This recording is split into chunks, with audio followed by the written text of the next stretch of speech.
महाकुंभ की सबसे बड़ी खबर, जहां आंकड़े सामने आने के बाद सच छिपाना मुश्किल हो रहा है।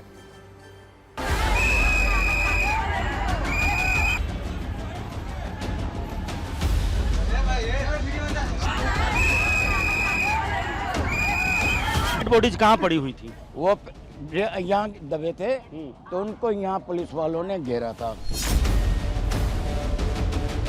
और यहाँ एक लिस्ट लगाई गई है। ये देखिए, ये 24 मृतकों की लिस्ट है। 30 लोगों का आंकड़ा सरकार के द्वारा जारी कर दिया गया है।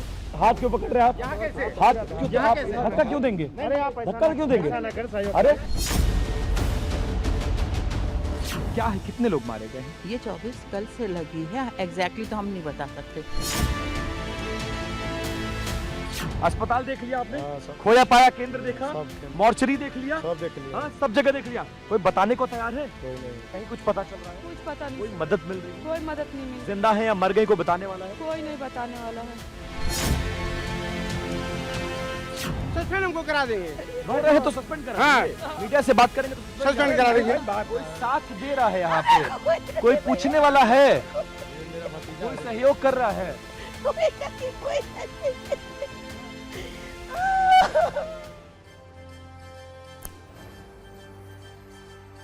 अब बात महाकुंभ में हुई मौत वाली भगदड़ की। भगदड़ के 3 दिन बीत जाने के बाद भी प्रयागराज में मातम है।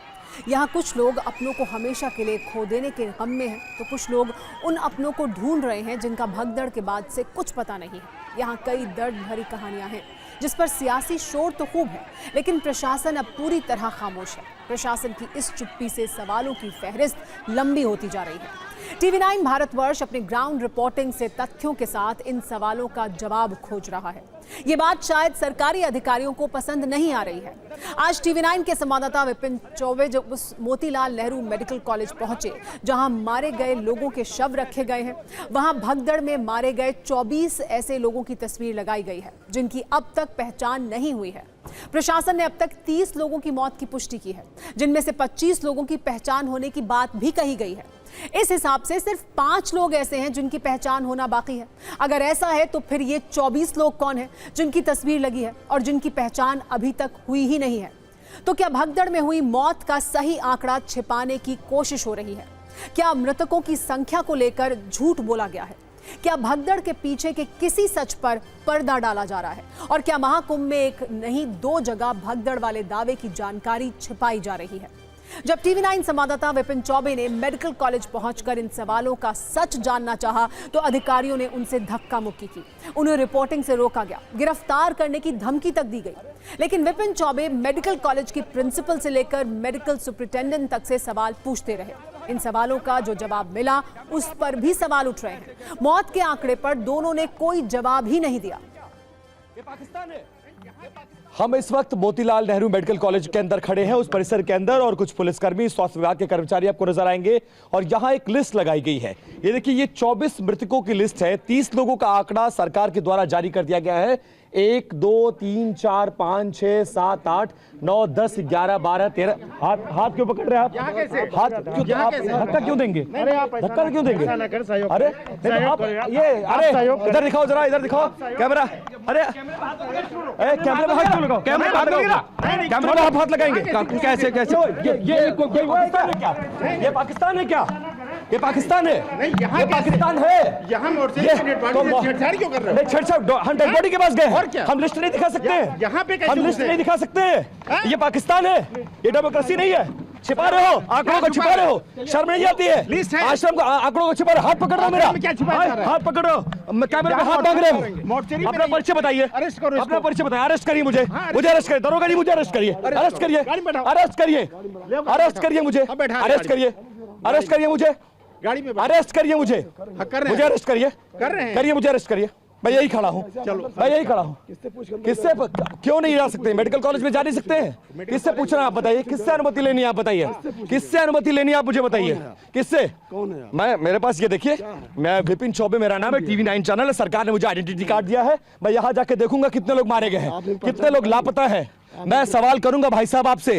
आप, मेरा परिचय ये है, मेरा परिचय ये है, मेरा परिचय, मेरा कैमरा है सर। सर किस, आपने मुझसे पूछा? आप मेरा हाथ पकड़ के मुझे ढकेल रहे हैं, आप बदतमीजी कर रहे हैं। किस, आपने मुझसे पूछा? आपने मुझसे पूछा? आपने मुझसे पूछा? आंकड़ों का कुछ नहीं पता नहीं चल रहा है। सरकार कह रही है 30, यहाँ 24 लोगों की आपने फोटो लगाई है।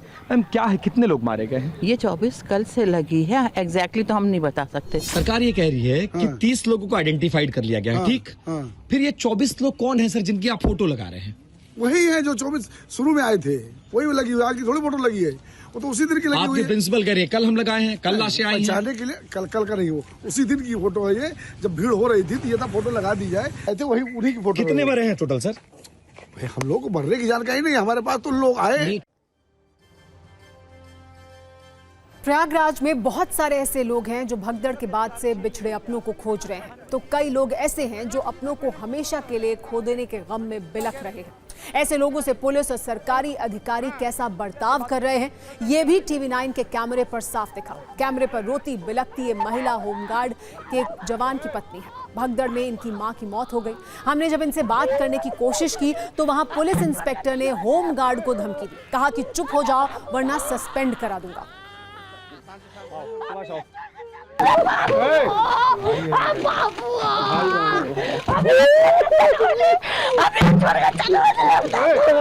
मैडम आपका भी कोई गायब है? मैडम कौन है मैडम? मम्मी है मेरी। मिल गई, लाश मिल गया। कैसे मरी वो? वही एकदम हम सोलो बिछड़ गए थे। आप साथ में थी? सरकार कह रही भगदड़ नहीं हुई थी, आप थी वहां पर? आप थे। भगदड़ हुई थी?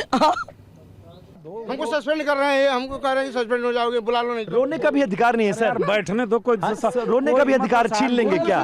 सहानुभूति यही है। करा दीजिए सस्पेंड, हमको कौन सस्पेंड करा रहे हैं? पांडे जी क्या कह रहे हैं? सस्पेंड हमको करा देंगे। रो रहे हैं तो सस्पेंड करा देंगे। मीडिया से बात करेंगे तो सस्पेंड करा देंगे। बात कर लीजिए, आप खूब बात कर लीजिए। इतना धमकी मत दीजिए हमको। आप जो करें हम जानते हैं, क्या कर सकते हैं? कुछ नहीं कर सकते हैं। क्या बोले हैं भैया? ये सस्पेंड करा देंगे, सस्पेंड करा देंगे। मीडिया से बात करोगे तो सस्पेंड करा देंगे। मौत हुई है तो बात मत करो। हमारी पत्नी बात कर रही है तो हमको सस्पेंड नहीं कराएंगे। कहा कि आप बैठ जाइए। आपके भी लोग गायब हैं? कहाँ खोजा आपने? 2 आदमी गायब है। 2 आदमी आपके घर से गायब हैं। कहाँ खोजा आपने? पूरा कुंभ गुंदे है। पूरा कुंभ। मेरा हस्बैंड आए थे यहाँ पर तो वो पूछे कि अंदर क्यों नहीं जाने दे रहे, तो उसको धक्का दे दिए। बोल रहे हैं यहाँ चले जाओ, वहाँ चले जाओ। सर हम लोग कहाँ जाए? जहाँ जाते हैं आदमी यही कहता है वहाँ चले जाओ, वहाँ चले जाओ, वहाँ चले जाओ बस। 29 तारीख को 10 बजे से जो गायब हुई है सर, से अभी तक नहीं मिल रही है। हम लोग भूखे प्यासे पूरी 48 घंटा से सर घूम रहे हैं। हम भूखे प्यासे उस दिन से हम ढूंढ रहे हैं उसको, मगर वो मिल नहीं रही है। प्रशासन से पूछते हैं तो कहते हैं मिल जाएगी। क्या मिल जाएगी उसका तो कोई निश्चित होना चाहिए ना।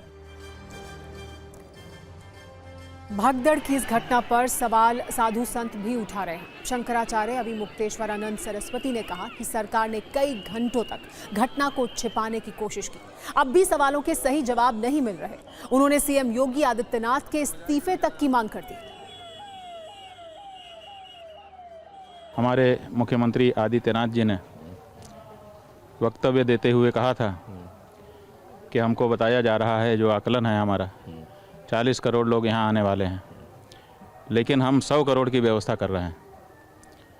तो 100 करोड़ की जब व्यवस्था की गई है और उसमें 40 करोड़ लोग आए हैं, तो अब व्यवस्था कैसे हो गई? ये जो 18 घंटे के लगभग मुख्यमंत्री जी ने घटना को छुपा करके रखा और कहा कि अफवाहों पर ध्यान न दें, सब ठीक चल रहा है, शांतिपूर्वक स्नान हो रहा है। ये 18 घंटे जो ये इतनी बड़ी घटना को छिपा करके रखा, ये बहुत पीड़ाजनक है। उसमें से भी एक ही घटना के बारे में जिक्र किया गया, संगम नोच पर, और जो झूसी में घटना घटी जिसमें 28 लोगों को वहाँ प्रत्यक्षदर्शी बता रहे हैं कि 28 लोग उसमें मरे, वो वीडियो हम लोगों को दिखाया गया। बड़े अधिकारी थे, उन्होंने कहा कि 6 जगह घटना हुई है, बहुत हृदय विदारक है। फिर हमारे ब्रह्मचारी ने उनसे पूछा कि कितने लोग चले गए हैं, कुछ है पता? तो उन्होंने कहा कि आधिकारिक आंकड़े 30 हैं, ऐसा कह के चले गए। जिस तरह से हमारे मुख्यमंत्री ने, इस संसार का सबसे बड़ा सच मौत है, मौत से बढ़कर के दूसरा कोई सच नहीं है, उस सच को अफवाह बार बार जो इन्होंने कहा, तो हमको तो बिल्कुल पसंद नहीं आया। इसीलिए हमने इनके प्रति आक्रोश अपना व्यक्त किया है। और झूठ के बारे में प्रश्न कर रहे हैं कि तुम झूठे हो कि सच्चे हो। हम कह रहे हैं कि जिसका प्रमाण हो गया कि वो झूठा है, उसके ऊपर कहाँ एक्शन हुआ अभी तक? क्या एक्शन चाहते हैं आप? पद से हटे, दूसरा योग्य मुख्यमंत्री आए ताकि मेला आगे का इस तरह की कोई घटना ना हो, और ऐसा मुख्यमंत्री ना रहे जो घटना होने पर लिपापोती कर ले और छुपा करके अपने आप को अच्छा बनाने की कोशिश करे। ऐसा मुख्यमंत्री हमें नहीं चाहिए। बाकी के संत ऐसे कह रहे हैं उनको मोक्ष की प्राप्ति हो गई, उनकी जिंदगी यहीं तक थी, और वैसे भी लोग आते हैं मोक्ष। इन्हीं का मोक्ष करवा दो, अगर वो तैयार हों तो हम अभी धक्का मार करके उनका भी मोक्ष कराने के लिए तैयार हैं। अगर वो कहते हैं कि मोक्ष हो गया, देखिए किसका मोक्ष हो गया किसका नहीं हो गया अलग बात है। इस तरह से पैरों के नीचे कुचल करके दम घुट करके जो बच्चे, जो महिलाएं, जो माताएं, हमारी बहनें और जो भाई, जो वृद्ध मरे हैं, मोक्ष हो गया, ये बहुत सरल है कह देना। इनमें से कोई तैयार हों, कृपा करके पधारें, घोषणा करें कि मेरा भी मोक्ष करा दीजिए। हम तैयार हैं, हम कूद पड़ेंगे उनके ऊपर।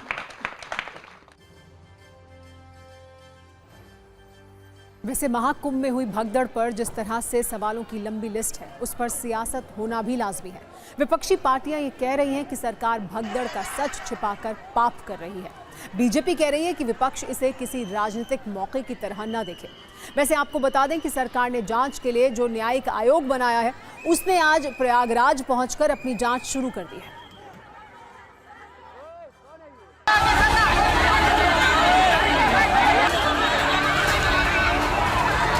उत्तर प्रदेश की सरकार, उनके मुख्यमंत्री नैतिक रूप से तो जा चुके हैं, राजनीतिक रूप से कब जाएंगे ये बड़ा सवाल है। जिन लोगों की जान गई है भगदड़ में, सरकार संख्या छिपा रही है, और सरकार इसलिए संख्या छिपा रही है क्योंकि उन्हें मुआवजा न देना पड़े। आज के सोशल मीडिया का जो युग है, इसमें किसी भी घटना को कोई छुपाया नहीं जा सकता कि सरकार का कौन सा इसमें लाभ है जो छुपा के करेंगे, कि दुख के अवसर में भी ये राजनीतिक लाभ की तलाश में भटकते हैं। वहाँ कोई इलेक्शन नहीं चल रहा, वहाँ श्रद्धालु वहाँ के में स्नान करके अपनी आस्था जगह रखते हैं। इतना बड़ा एक हिंदू समागम चल रहा है, पूरे 144 साल बाद उस पर राजनीति कर रहे हैं लोग। लेकिन गलत है भाई, लड़ो, चुनाव लड़ो, 27 में लड़ो ना।